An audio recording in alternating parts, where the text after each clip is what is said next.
darlleniad yn dod o Actau, penod 2, adnodau 40 i 47. Aeth Pedr yn ei flaen a dweud llawer iawn mwy wrth nhw.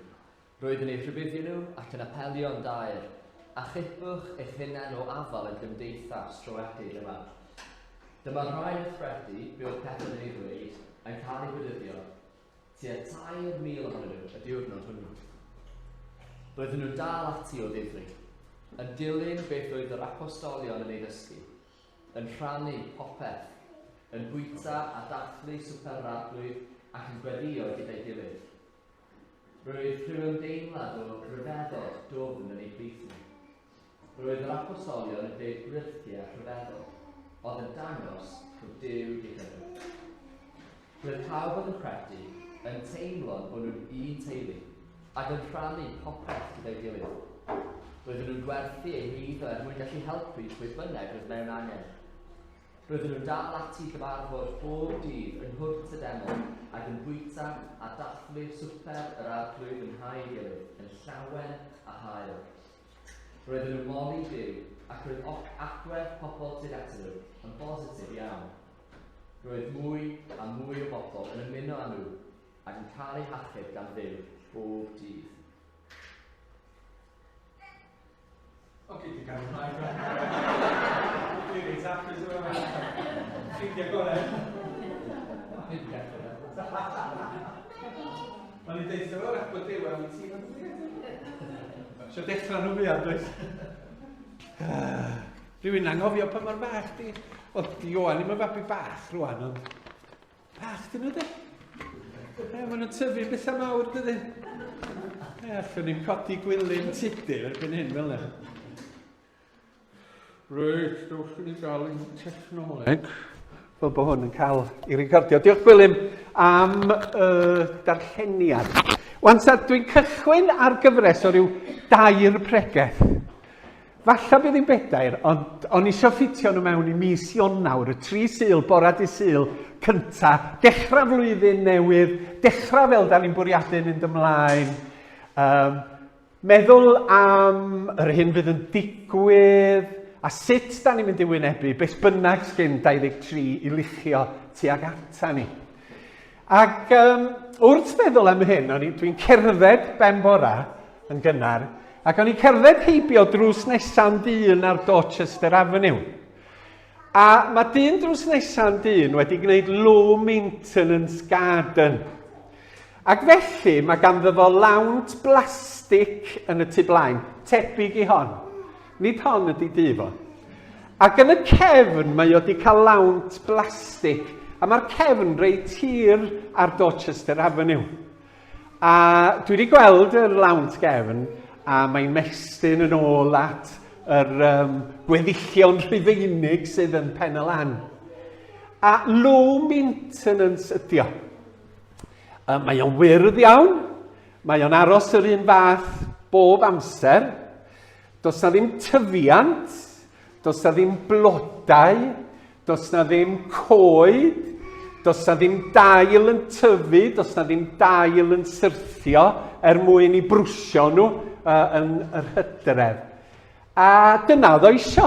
Oedd o isio gardd, ond oedd o isio i'r ardd fod yn very low maintenance. Rwan tan bywyd ysbrydol pobl, mae rhai pobl isio i Gristnogaeth fod yn low maintenance.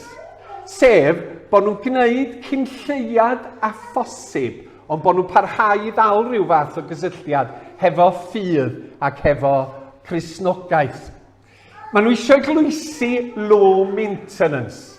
Lle mae o'n dal i fodoli a dal i fynd, ond lle nad oes na waith mwyn cynnal yr achos. Ac yn aml iawn mae'r eglwysu hynny, does na ddim tyfiant, does na ddim lliw, does na ddim amrywiaeth, does na ddim gweledigaeth, ond mae'r rhai ohonyn nhw yn dal i fynd. Ond beth da ni weld fwy a fwy yng Nghymru ar hyn o bryd ydy bod eglwysu low maintenance yn y diwedd yn darfod. Does dim gweledigaeth, does dim ffrwyth, does dim bloda, does na ddim amrywiaeth. Oherwydd mewn gwirionedd, di pobl ddim isio hynny.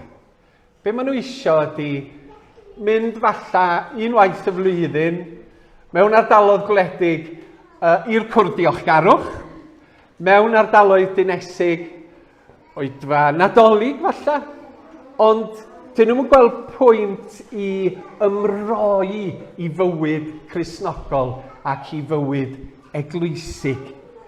Ac yn ystod y degawdau nesaf yma, mi fyddan ni'n gweld llawer iawn o eglwysi yn cau. Fel sydd wedi digwydd diwedd Rhagfyr, fel sy'n digwydd yr wythnos yma. Mae'n eglwysi Cymraeg Cristnogol o bob traddodiad yn dirwyn i ben. Mewn ffordd mae eglwysi yn gallu bodoli drwy gadw defodau, ond mae'n anoddach o lawer i eglwysi ymneilltuol, non-conformist, i barhau fel hyn.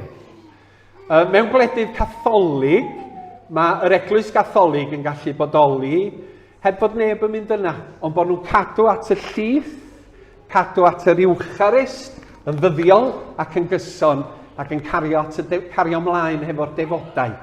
Yn y traddodiad ymneilltuol, sgynnon ni fawr ddim defodau. Ac yna pan mae'r bywyd yn marw yn yr eglwys, mae'r eglwys yn darfod ac yn dirwyn i ben. A mae rhaid ni, da chi bod, fod yn ymarferol ynglyn â hyn, a sylweddoli sefyllfa ofnadwy ysbrydol Cymru, Cymru ddi-Gymraeg a Chymru Gymraeg. A bod ni'n gwynebu cyfnod lle fydd y dystiolaeth yn lleihau i'r dyfodol. Ond y broblem efo eglwys low maintenance ydy fod Duw yn gofyn i ni wneud rhywbeth reit wahanol i'r hyn mae pobl yn ei ddymuno.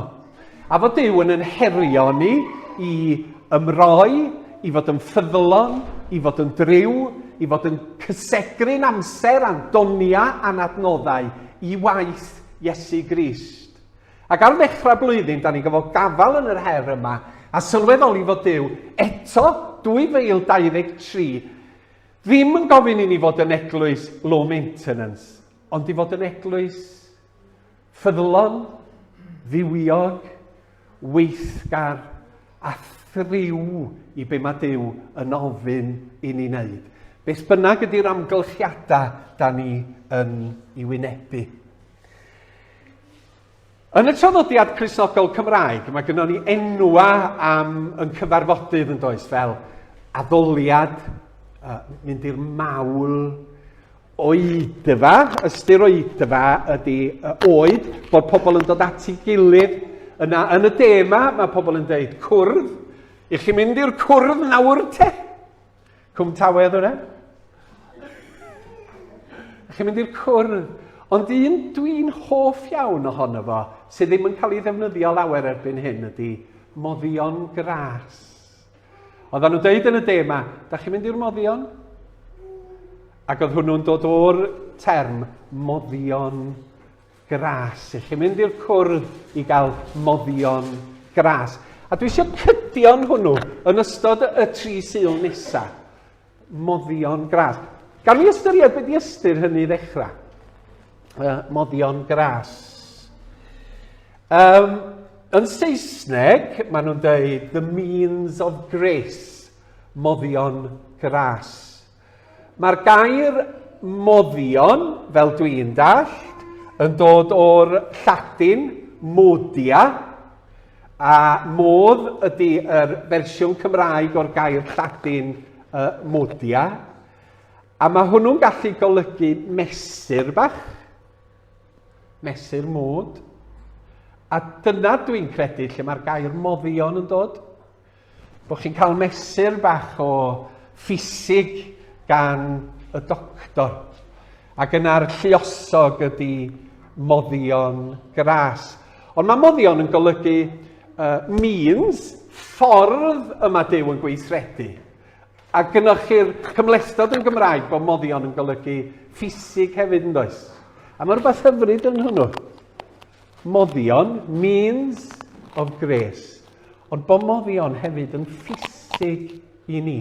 Moddion gras, ffisig gras. Y ffordd mae Duw yn cadw Cristnogion ac eglwysi yn iach i wynebu'r byd yma ydy trwy foddion gras, means of grace.